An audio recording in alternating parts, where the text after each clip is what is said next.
Okay, good morning mga idol. Meron tayo ditong bagong i-unbox. So another day, another product review.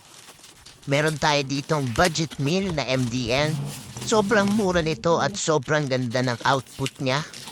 Sobrang sulit talaga itong MDL na to para sa presyo niya. So, inside the box is the MDL itself. Meron na rin itong kasamang domino switch. Then this one is the Night Reaper.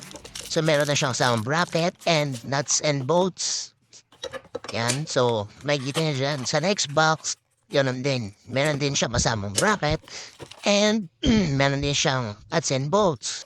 So, this mini driving light has only 3 wires. So, 2 modes lang siya. Low beam and high beam. So, yellow and white lang yan. So, tignan muna natin. Meron din siyang fan pero wala na siyang ballast na kasama. O, kakabit niya na lang yan. O, lagyan niya na lang ng relay. So, ito yung low beam niya. Yan yung buga. Ito naman yung high beam.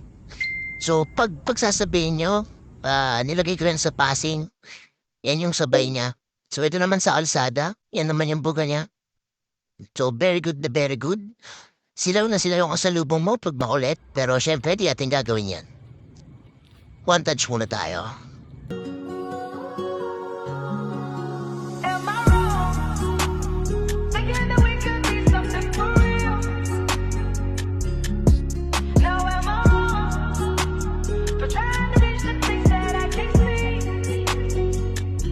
But that's just how I feel. That's just how I feel.